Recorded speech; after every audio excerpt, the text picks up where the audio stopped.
Okay, so spooky season is upon us. I know in the month of October and November and September and just really all around this time, a lot of people enjoy reading a lot more thriller, mystery, horror books. So this isn't a genre that I read a ton of, but it is a genre that I've read some of. So I figured I'd do a recommendation video, chat with you guys about some that I have enjoyed so that you can check them out, see if you want to put a couple of them on your list. One thing I realized while making this list is I don't think I've ever been scared reading a book. I really enjoy the horror genre a lot, but I don't think I've ever actually been scared.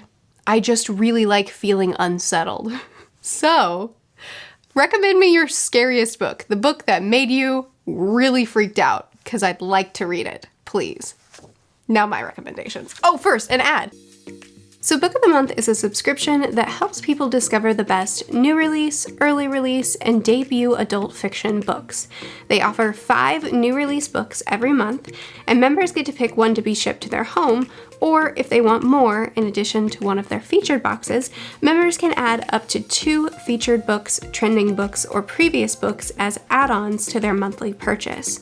And members can skip a month anytime they want with no penalty. So for the books in September, we have The Sweetest Remedy. When a woman travels to Nigeria to attend the funeral of the father she never knew, she meets her extravagant family for the first time, finds a new and inspiring love interest, and discovers parts of herself that she didn't know were missing. Beautiful Country, an incandescent memoir with an astonishing new talent. Beautiful Country puts readers in the shoes of an undocumented child living in poverty in the richest country in the world. The Love Hypothesis. When a fake relationship between scientists meets the irresistible force of attraction, it throws one woman's carefully calculated theories on love into chaos. The Neighbor's Secret. How well do you really know your neighbors? When late-night acts of vandalism start targeting the women in the Cottonwood Book Club, the women agree on what's most important, protecting their children at any cost, even if it means someone has to die. Rock, Paper, Scissors. Think you know the person you married? Think again. 10 years of marriage, 10 years of secrets, and an anniversary they will never forget. So head over to bookofthemonth.com to get your first books, and your first month is only $9.99 with the code, which will be linked in the description of this video. Okay, back to the books. So on this list, I have primarily horror and thriller, one mystery, because you know what? I'm boring. I don't know why I said boring. I haven't been able to get into the mystery genre yet. But, and I'm not counting Piranesi because it definitely doesn't fit into the spooky vibes. It doesn't really. But anyway, some of these are going to be more light spooky for those of you who don't really want to be scared, if you're scared easily, and some will lean into the spooky a little bit harder. But again, I'm a pretty bad judge because I've never actually been scared reading a book. Here's my list. We're gonna start with one of my favorites, and that is Pet Sematary. So King is not an author that has consistently worked out for me, but my very first King book that I tried was a big ol' hit. So Pet Sematary, I would say, is a lot more of a deep exploration of grief, as well as a lot more of a character-focused story. It really doesn't get scary until the very end. So the basic setup for this is we follow a character who's moved into a new area, and in this area there is a pet cemetery, but our protagonist is warned, don't bury your pets there, because this weird thing happens where you bury something there and it comes back to life, but it's not quite right. So the story explores grief, starting with something more small on the scale of things to grieve, and it escalates and it escalates and it escalates. And each time our characters are trying to process their grief and trying to utilize the pet cemetery, things just don't go quite right. And it's creepy. I personally loved this book because I love books that explore grief, and because I happened to read it at the perfect time for myself when I was really trying to process some of my own grief.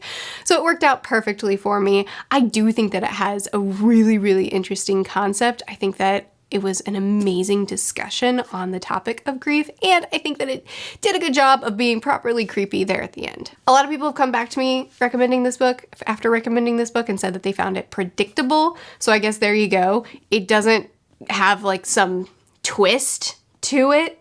It'll probably go the way you expect it to go, but I mean, Does a horror have to be twisty turny? I think that's more of a thriller thing. Horror just has to be creepy, right? Whatever. I thought it did its job well. In that same vein, again, King isn't really the author for me, I don't think, but I did also quite enjoy Misery by him. While I didn't love the ending, I thought that it was a really interesting concept. An author who gets into a car crash, is injured, a nurse takes him in, and she's unhinged. She really likes the books that he writes, but she doesn't like the way he's been writing them lately, so she makes him rewrite and harms him. It's good stuff. You've probably heard of it. Okay, let's go a little bit less spooky now, and let's talk about The Whispering Dead. So this is actually a book that didn't fully work out for me, but mostly because it's called a horror, and it didn't even feel spooky to me. So for those of you who like a more light look into hauntings and ghosties, this will probably be a lot better for you. This book follows a girl. Actually, I want to be really clear, this is a series because it would be very unsatisfying as a standalone. There are so many things that are just left not even kind of explored in this first book, but that's because there's more books to come. So this follows a girl who is being chased, being hunted, and she seeks refuge. She finds refuge at this cemetery where this pastor lives. The pastor takes her in. She lives in a cottage in the cemetery, but ghosts. So she tries to understand why these ghosts aren't, why their spirits aren't settled, and tries to figure out what the ghosts are trying to communicate with her. It's a story that I feel like I've read a couple times before.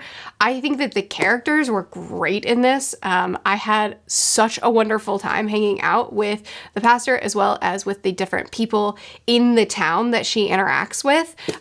I thought the character work was great in this, and that was really the thing that made me enjoy the book the most. But it wasn't scary. So if you're looking for a seasonal book that won't freak you out, this will be it. Next, let's go with Daphne du Maurier. So Daphne du Maurier has this amazing ability of writing incredibly atmospheric books, and she captures a creepy tone very well, in my opinion. Again, none of her books are scary, but if you're looking to do more of just like an unsettled feeling, this is great. Rebecca is obviously her most popular one, and it's kind of like a domestic thriller. A woman who is not in a good place in life and kind of gets whisked off into this whirlwind obsession. And her new husband's late wife, it turns out that maybe there's more to her death than our protagonist realized. So she tries to solve that. Everybody's a little bit odd around here, and everybody's pretty obsessed with the late wife, except for, her husband. That's probably the most popular one, but I think her most skillful one is My Cousin Rachel. I really recommend this one. This is about a man whose wife has passed away, and now her late wife's cousin is coming for a visit, and they kind of try to mourn together. But,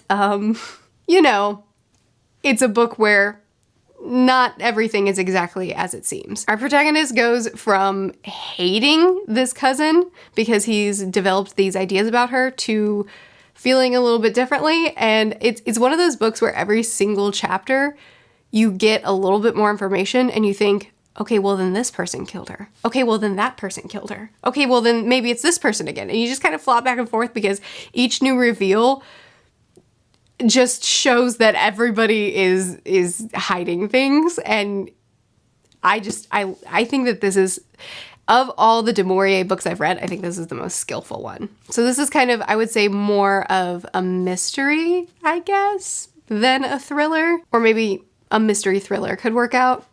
I don't really know how to categorize it. It's just good, and I recommend reading it. Jamaica Inn, I think, also really fits this category. A woman, her mother passes away, I'm pretty sure was the setup, and then she goes into this very seedy, very unsettling, very uncomfortable town. This is actually a romance, so maybe it doesn't fit at all, but it has those really unsettling vibes to it that all of her books, not all of her books, most of her books have. This is my favorite book by her, by the way, but it doesn't fit in this video at all. Next, we'll talk about The Troop. If you want a really weird book, one that will just make you uncomfortable, this will be the one. This is body horror, and I don't know what to tell you. So many people hate this book, but it did it for me. Okay. the setup of this is we have this thing, this parasite, this worm that you can't, so if you have a cut on your body, doesn't matter how minute, this worm, this tiny little worm can get inside of it, and now it's inside of you, and now you're doomed. So when this worm gets inside of you, it just starts eating, and it starts multiplying, and it eats and eats and eats until you're so ravenously hungry that you're losing your mind. And it just keeps multiplying so that it just continues to eat you from the inside out until it's over. It's a very descriptive book. And this follows a group of Boy Scouts who are on this island where this worm is, or where these worms are. And they're in this situation where they have to make a lot of tough decisions. When someone is potentially infected, what do we do? This is our friend. This is our companion. What do we do? Now we're in danger because, there's a lot of facets to this. I will say that there is some pretty gruesome animal abuse in this book. So I just skimmed. There were 3 scenes. I just skimmed those animal abuse scenes, but it has made people quit the book. So if that would be something that you don't even want to go near, know about it in this book. But I don't know, man. I dug the concept. It was gross. It was weird. It was written in a way that was disgusting. And I really, really liked I liked the conundrum that these kids were under, trying to make sure that they weren't cut. And if somebody does get cut, if something happens to cause them to potentially be compromised, what kind of decisions do they have to make? Plus, just the reality of the state of a person that's going through this. I don't know. I just really liked the book. If it sounds cool to you, check it out. I liked it a lot. Next, I'm going to talk about Poe and Lovecraft.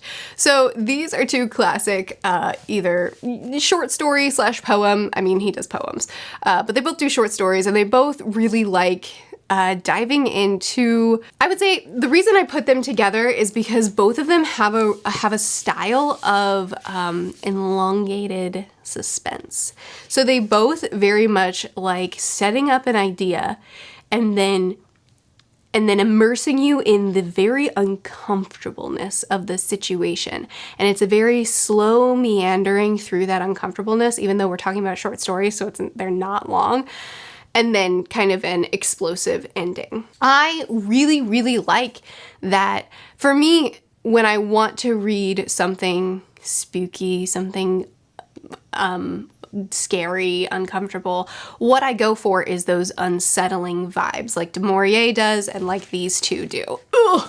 This is kind of more my jam, this slow-paced, unsettling, uncomfortable feeling through the book or through the story. And both of these accomplish it quite well. So I guess I'm recommending an author, not so much a book, with these 2.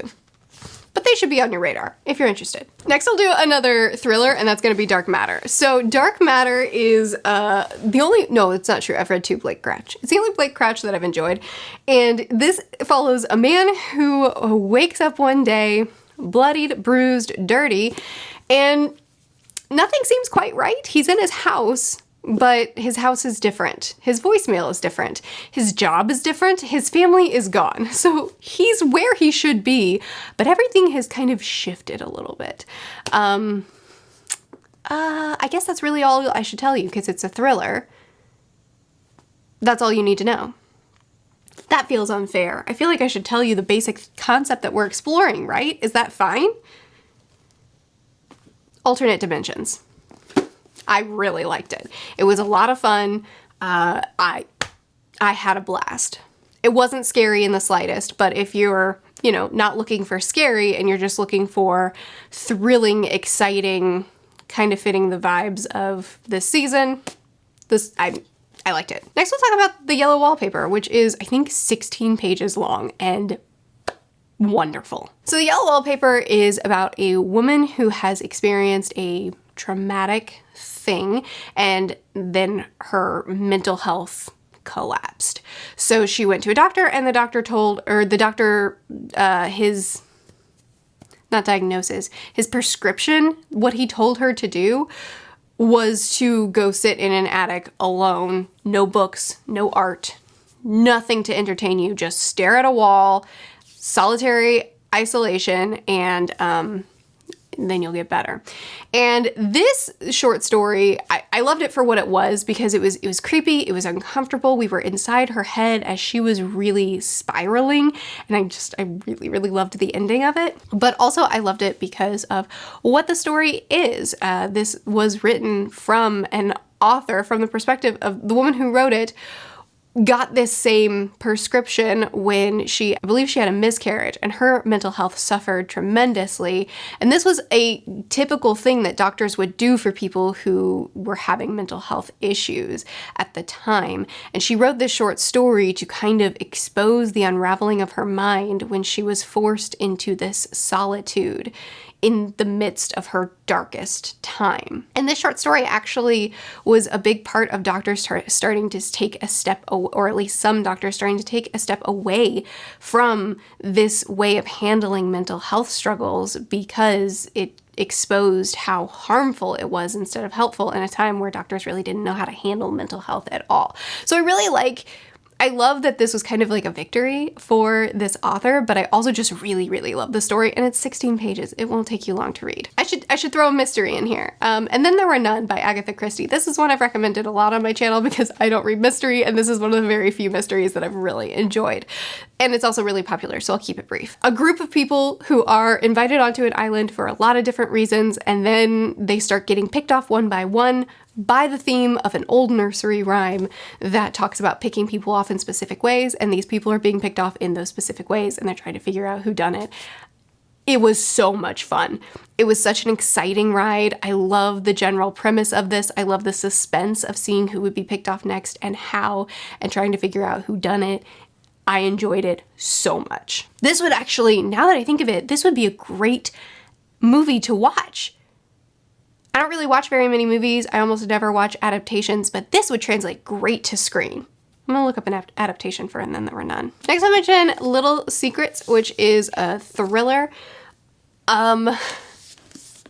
Okay, so the setup of this is that our protagonist, I think he was 3 at the time, her 3-year-old son was kidnapped, and she's going to extreme measures to try to get him back. So this is a pretty rough read for a parent, so if you think that you would be sensitive at all to this general concept, don't read it, because it's pretty intense, and I really wanted to snuggle my kid while I was reading this book. But I did really, really enjoy it. I was really happy with the way it ended. I thought the middle of this book was terribly boring, but the beginning and end were so good, and that's kind of the way thrillers tend to work. They tend to drag in the middle. But this is definitely different. As far as domestic thrillers go, I find that the more I read, the more fatigued I am with the genre, because a lot of them are very similar. And this one was not. So I do recommend. Okay, this video's been long enough. I'll end it there. Those are some thriller, mystery, horror books that I've enjoyed that maybe you might enjoy as well. Let me know if you plan on picking any of these books up. Let me know if any of them sounded interesting to you, or if you've read them, what you think of them. And please, if you have any, I would love for you to recommend to me in the comments a book that has freaked you out, a book that has really scared you, because I'd like to have one. Anyway, be sure to chat with me more in the comments. Check out my Patreon if you feel like it. We read tons of stuff over there, and in October we will be reading spooky, scary books. I post videos every Tuesday through Friday. I'll see you again soon. Bye.